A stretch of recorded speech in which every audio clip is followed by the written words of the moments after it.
tidak pernah saya menemukan amalan sehebat untuk mendukung dan mewakaf Al-Quran. Al-Quran untuk dibelajari, Al-Quran untuk dihafal. Saya memiliki harapan yang sangat tinggi.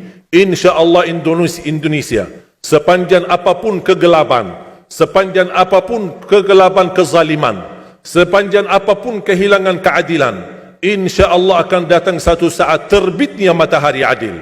Dan InsyaAllah Indonesia akan menjadi negara Al-Quran. Saya bisa meyakinkan gitu karena saya telah merasakan bagaimana di Turki. Turki negara sekuler yang ratusan tahun serangi Islam, ratusan tahun menabaikan Islam. Tidak boleh kumandangkan azan dalam bahasa Arab, tidak boleh ada rumah tahfiz, tidak boleh ada pesantren, tidak boleh belajar agama, tidak diberikan anak-anak kita bisa belajar dengan sendirinya Al-Quran. Semuanya dilarang dengan keras, bahkan terancam orang-orang yang melanggar aturan itu. Allah Subhanahu wa taala melahirkan seorang presiden yang bisa membaca Al-Quran. Coba buka di YouTube bacaan Erdogan bagaimana. Itu dilahirkan dari negara sekuler. Saya bisa meyakinkan insya-Allah 1 juta menghafal Al-Quran. Dan bapa ibu mudah-mudahan masih punya umur akan mendengar pengumuman besar. Imam besar salat Idul Fitri dan Idul Adha sekaligus khatib adalah Presiden Republik Indonesia menghafal Al-Quran. Itu yang saya yakini. Dan saya tidak pernah merasa lelah.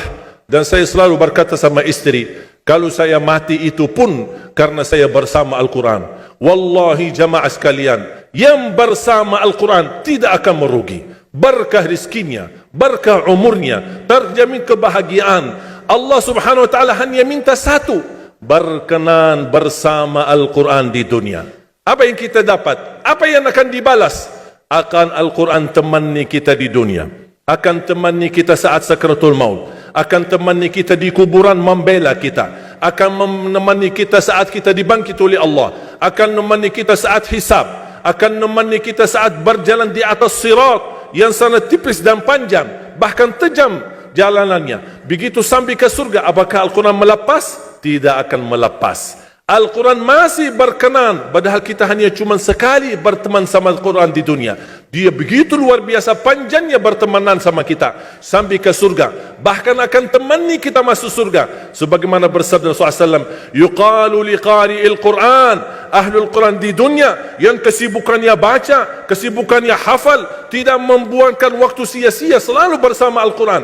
Allah suruh dia, bacalah dalam surgamu, naik derajatmu. Baca, naik lagi, tambah lagi baca, naik lagi. Sampai di posisi mana pun anda berhenti baca, disitulah posisimu di dalam surga. Bagaimana kata Siti Aisyah di riwayat Imam Muslim, jumlah tingkatan-tingkatan dalam surga Allah sesuai jumlah ayat Al-Quran.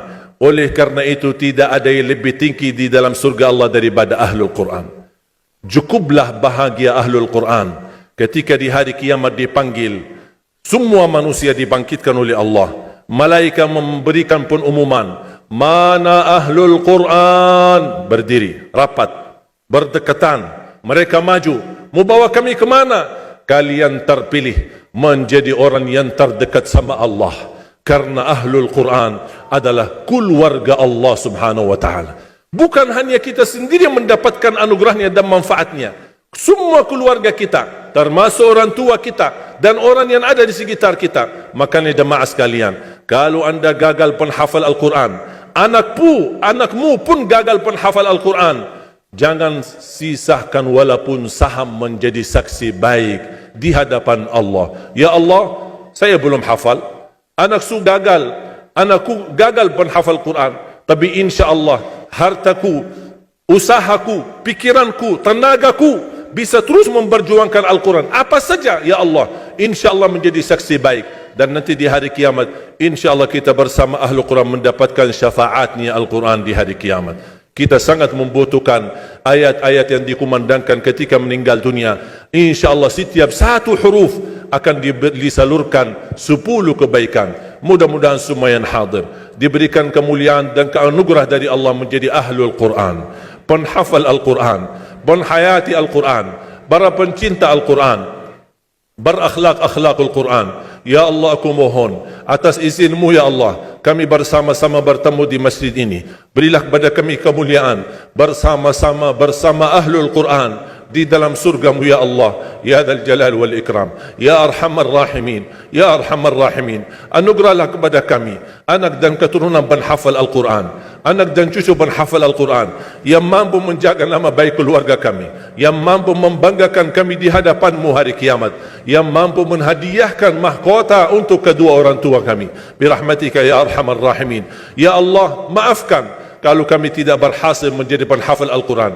Tapi ya Allah, kami kurbankan nyawa kami, harta kami, usia kami, tenaga kami, pemikiran kami, ilmu kami untuk Al-Quran, agar Indonesia ke depan menjadi negara Al-Quran, agar Indonesia menjadi contoh terbaik untuk mata dunia, agar bisa kita melahirkan. Karena saya meyakinkan ya Allah, dan kami semua meyakinkan, terjamin masa depan Indonesia baldatun tayyibatun wa rabbun ghafur kalau selalu bersama Al-Quran. اغفر لنا ولوالدينا ولجميع المسلمين والمسلمات والمؤمنين والمؤمنات الأحياء منهم والأموات. ربنا آتنا في الدنيا حسنة وفي الآخرة حسنة وقنا عذاب النار.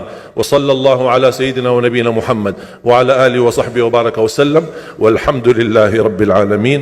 سبحانك اللهم وبحمدك.